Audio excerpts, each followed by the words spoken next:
guys, and welcome back to Long Live the Queen. So, I tried recording this twice already, and I died quite a bit. So we just got through with the tournament thing. I did not participate, so nothing really happened, but we did find out that those chocolates from an earlier episode were poisoned because one of the staff members tried to eat it, and they died. So, let's just do this. Oh yeah, and I got this outfit because, look at how high my lumen stats are. So, I'm just trying to get rid of all of these like 0.0 things and level up my lumen skills because we're gonna need a lumen for later. Oh, excuse me, I burped. Anyways, so, poison and resist. Here we go. Alright, so poison and resist magic. Amazing. My lady, your father wishes to speak with you. He says it's urgent. I'll be there in a minute. There's someone I have to talk to first. You wait for the maid to leave, then hurry off to rendezvous with your agent. Greetings, your highness. I trust you are well? I'm fine, so far. I have just returned from the Duchy of Kegel. We have made a number of discreet inquiries and infiltrated much of the Duke's private correspondence. We find no evidence that his family was involved with the attempt on your life. I suppose that's a relief, but that means we still don't know who did it. Aren't you supposed to detect these things before they happen? A political group requires ally signals coordination. Assassins work alone. They leave far fewer traces. Fine. Get back to work then. I have other things to do. I need to speak with my father. You find your father standing over a map of the coastline, his face grave. Ships have been sighted on approaching from Shania. Not trade ships. This is a war fleet. What? Within a week, they will be in Novan waters. Within 2, they could reach the capital. Then we will fight to defend ourselves. You can try to use the treasury funds to hire additional soldiers, but it may be difficult on short notice. Let's recruit. Fine, we'll do that. You will need to draw up a naval strategy for our ships to carry out. You could choose to act as admiral and lead the fleet in person, but the danger to you would be very great. Unless you think your personal skills will make the difference, I would strongly advise against it. Let's stay in the capital. No, there's too much to do here. I can't go to sea. Alright, so... let's try to be more cheerful, I guess. Cheerful. Here we go. So, I am still lonely. Okay,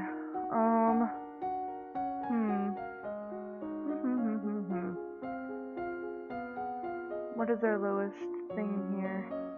I think our lowest right now would be foreign affairs and herbs.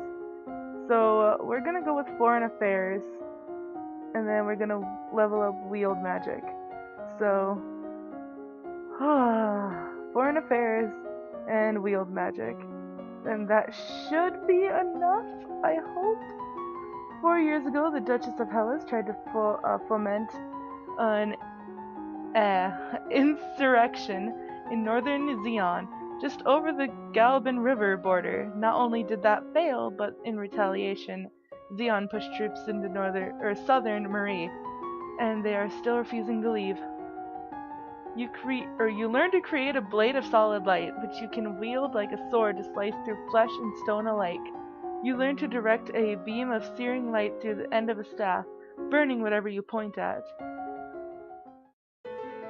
Danger on the high seas! Ships close in on each other, angling into range. The Shanyans have half again as many troops as you do. It doesn't look promising. The eventual outcome is not in your favor. The Novan ships are sunk and scattered as the Shanyan forces press towards landfall. Many good soldiers were lost today, but Novan's troubles have not ended. Since you have failed to repel the invasion, the Shanyan fleet will soon land their troops, will soon land, and their troops will begin to progress towards your capital city. Your remaining soldiers will hold them off as long as possible, of course, but the main strength of your military has been exhausted. Nova's future looks bleak. Oh boy, okay. Let's try to be cheerful again. Cheerful! Here we go. So I think Lumen is good enough. Let's focus on weapons. So, swords and archery, I guess. So, weapons, swords, and archery. Here we go. So you practice slow swings to move your blade to precisely mark targets, building up your muscles and control. You learn to cut, fletch, and tie arrows. The invasion of Nova is proceeding. Your coastline is under Shanyan control. Soldiers have marched through villages, trampling fields and frightening citizens. A diplomatic delegation from Shanya has requested access to the castle to discuss terms, most likely for your surrender. You lack the strength to hold off their armies, and surrendering now will save many lives. It would seem that you have no choice. You prepare yourself as best as you can to meet with the representatives from Shanya. You expected diplomats and a military representative, a general or an admiral. You did not expect the handsome man decked in jewels who now stands before you, a man announced by your servants as Togami, king of Shanya. Is he really their king? Why would a king come all the way here? My dear young lady, how difficult this must be for you. So much responsibility at such a tender age. Don't pretend to be my friend while you're killing my people. Temper, temper, princess. After all, I am here to save your people. War benefits no one, don't you think? Such a terrible waste. Better to settle things in a civilized manner. A contest. A game, so to speak. With Nova as the stakes. Should I win, then your domain will submit and accept me as overlord with no further resistance. Should I lose, then my army will leave your domain in peace and shed no more blood. What sort of game? It is well known that Nova is ruled by lumens. As it happens, I too possess the powers of a lumen. I propose a formal duel. My powers against yours. The winner takes control of Nova. The loser, well, they die. Your game by your rules for my life? That doesn't sound fair to me. The rules of formal dueling have been passed down for centuries and must be upheld. It is important that we do this by the ancient codes. Why should I? If you refuse, then the war will continue. I'll sweeten the deal. If you meet me in a formal lumen challenge, I'll call off the invasion, even if I win. Really? I swear by the gods, Nova will be free and safe. Why take that risk? You're winning the war. It's not your land that I want, it's your crystal. To gain your power, I am willing to wager my own. Shall we begin? I don't like this, but what choice do I have? I guess let's try it. Then I must. Togami explains the rules of formal dueling to you, including a carefully inscribed circle of wards which will contain the effects of any powers you wield, protecting bystanders from danger. And then it is time to begin. Yeah! You trade attacks, one spell sensed and countered by another, reserving your strength as much as possible. It might almost be exciting if your life weren't on the line. Yes! You need to end this quickly before his experience allows him to come up with a trick you can't defeat. He's used to dealing with magical attacks, but he might not be expecting a physical one. Perhaps if you rushed him, you could take him off guard. Up close, he couldn't use his fancy spells, but what would you do then? You still have to use magic to win. You can't just grab him and bang his head against the floor. Yes, perhaps you could focus your power into a shape of a sword and attack him with that. Or maybe if you could distract him somehow, you could cast a spell that he couldn't block? Dazzle him. Fuck! No! You throw out a dazzling shower of sparkles, hoping to blind him and seize the advantage. It doesn't work. Swirls of dark smoke rise from the floor at your feet, spinning around you like a black hurricane. You know you have to stop it, but how? It's all around you, and there's nothing to target. Faster and faster it spins, making it hard to breathe until finally everything goes dark. Well, fuck. Okay, I'll be right back, guys. Hey guys, so we're back. Alright, so we have enough decoration skill that we can do this. So drawing on your knowledge of design and your control over light, you surround yourself with strands of rainbow color which flow over and around your image. But that's only the beginning. Once you are in the cover of this prismatic shield, you can create a false image of yourself and step invisibly aside. The strain of keeping up the illusion of yourself responding to Togami's attacks is high. You can't keep this up for long. You have to end it now. Stepping up as close behind him as you dare to limit the time and space he has to react, you raise your hand and force out a high-speed disc of solid light. It drives into his neck, killing him instantly. Yeah! We have won! Fuck! Yes! Holy shit! Holy fuck! Ugh! Alright. Okay. Oh wait, what? Depressed? Fuck. Alright. So now we're going to focus on our other stuff. So flattery and archery. Cause look at that shit! Also, we unlocked a new outfit. Which I think is this. Yeah. Let's take a look. Ooh. And that all stays up, which is awesome. Okay, anyways. So, let's do flattery and archery, I guess. Yeah. Wait a minute. Let's try. Not that. Did not mean that. I meant this. Alright. Oh, that doesn't change anything. Okay, never mind. So, let's just do flattery and archery. So, let's put archery here. And, I keep burping. I'm so sorry, guys. Flattery here. Let's go. So, you learn how to twist and wax bowstring from a variety of fibers. You learn that it's important to make eye contact when saying nice things about someone. Once you defeated the king of Shanya in a duel, the invasion was meant to be over. In practice, it was not quite so easy to expel a foreign army from your lands, particularly when their leadership is falling apart. The remaining Shanyan generals seemed surprisingly eager to go home and left without a fuss, but a large number of soldiers have broken ranks and run amok, looting and pillaging their way through Nova just for fun. A number of royal holdings have been damaged and valuables stolen. Not only do you lose them, but you will have to pay for repairs. With so many renegades on the loose, Nova seems likely to have served bandit problems for years to come. Which fucking sucks! But anyways,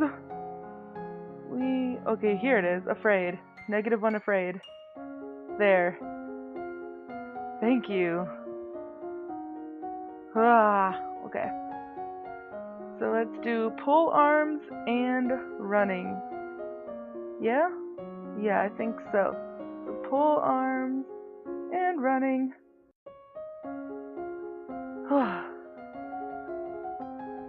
Alright, so that goes up, that goes up.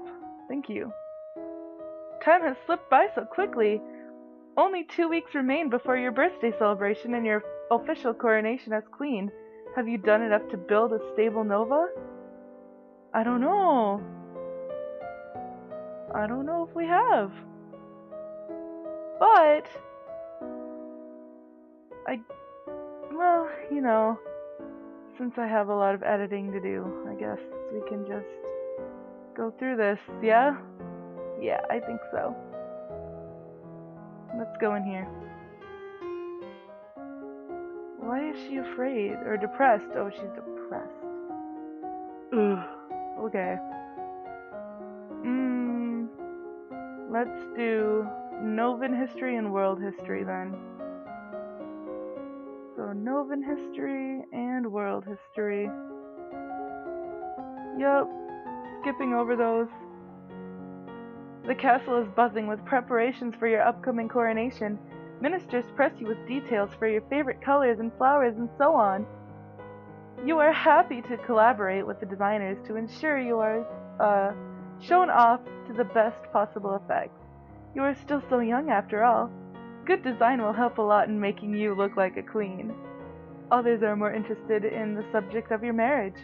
Whomever you decide to marry will be elevated to the highest ranks of the nobility, which could mean a major shift in the balance of power. Therefore, everyone is talking about the top candidates, even though you're under no obligation to marry so young. Tolerist, the Duke of Sedna, is one option. Certainly, he expressed interest in marrying you earlier. Your union would bring stronger ties to the domain of Talasi and improve the situation along the Elath border. However, your earlier rejection of him would seem to make that less likely. Then there's Banian, the Duke of Mari, a powerful and eligible noble, only about 10 years older than you. There is Kevin, the Earl of Eo. Even though he's only an earl, his family connections could make him politically useful. There's little Adiar, the eventual Duke of Eloth. Although at 12 he's only a child. At least he's almost old enough to understand the concept of romance. Some people think you ought to marry Gwenel's half-brother, Ainciat, who hasn't even turned 9 yet. There are 2 or 3 minor earls around the age of 20 who might be passable alternatives. And I'm so sorry guys for the background noise. I have no idea who the fuck is trying to rev up their fucking car trying to be fucking cool! Even though they're not! Anyways. And of course, you could decide to ignore noble traditions entirely and marry a commoner, if you were prepared to deal with the uproar. While you will need to marry eventually, you are still very young. You could put this decision off until later. However, a clear succession contributes to the stability of your domain. Are you leaning towards any option?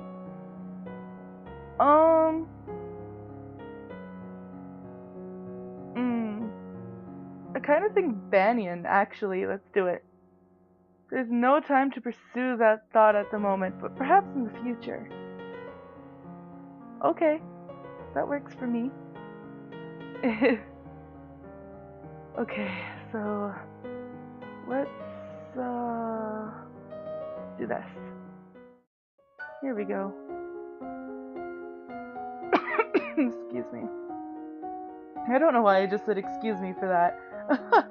Anyway, climbing and swimming then, because those two are still at 0. So climbing and swimming. Yep. At this time last year, you were celebrating your 14th birthday.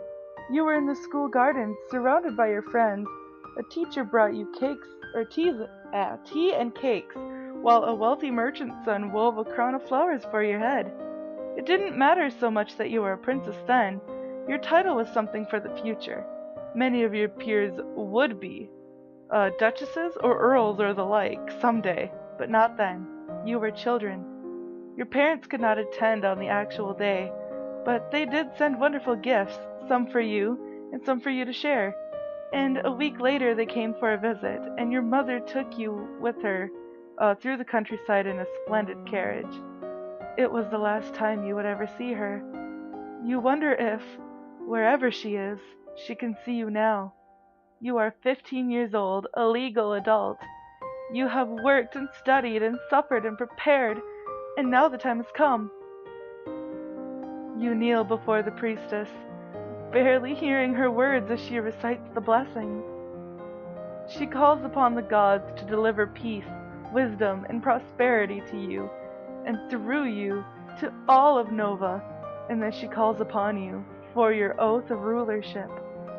Will you guide and govern and protect your people to the best of your ability, according to law and custom? I will. Why is she naked? Will you, to the best of your power, uphold the ideals of love, honor, justice, and mercy? I will. Lords and ladies assembled, I present to you your undoubted queen, who has sworn you her loyalty. You who have come to give homage, will you do the same? One at a time, the head of each duchy approaches your throne and kneels to swear his or her service to you and your heirs. People of Nova, I give you Elodie, daughter of Fidelia, your true sovereign. What say you all? Long live the Queen! Long live the Queen! Long live the Queen! Thank you! I will!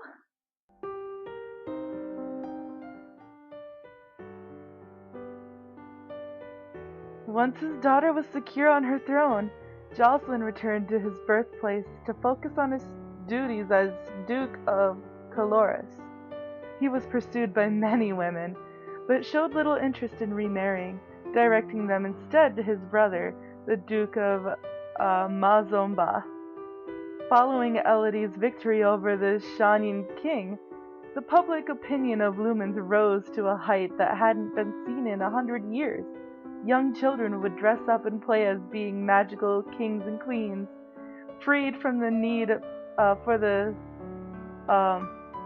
secrecy, the Duchess Juliana and the Priestess Celine were able to announce their shared magical powers and their love.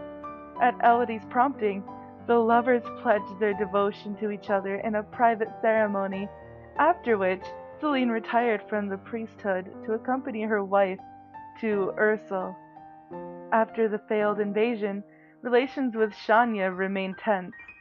First came the recriminations and demands from the Queen of Shania, devastated by the death of her husband, which Elodie ignored.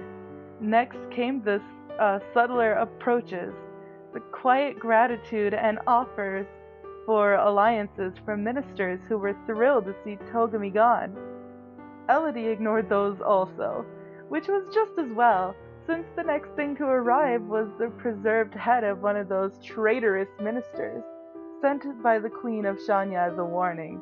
There was no sign of war in the immediate future, but there was not likely to be an alliance either. Elodie proposed marriage to Banyan, the Duke of Marie, and was eagerly accepted. The marriage was a lavish affair, the groom showing himself off in the best possible romantic light. After the wedding, matters were not always so rosy.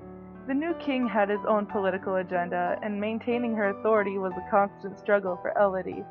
As a Lumen, it was Elodie's responsibility to defend Nova from monstrous threats. She decided that the monsters within the realm were every bit as dangerous as those outside, and thus set herself to the task of conquering the old forest.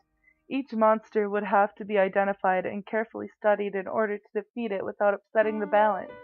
It would take many years to reach the heart of the forest, but Elodie was undaunted, and thus Queen Elodie's legacy stretched into the future. Long live the Queen! Save story. Oh, there we go. Okay. So, that's it, guys. I really hope that you've enjoyed this game, just as I have. If you liked this video, despite me kind of failing everywhere here at the end, please give it a big thumbs up down below. And if you haven't already, subscribe to become part of the legacy today. And I will see you guys in the next video. So, bye-bye.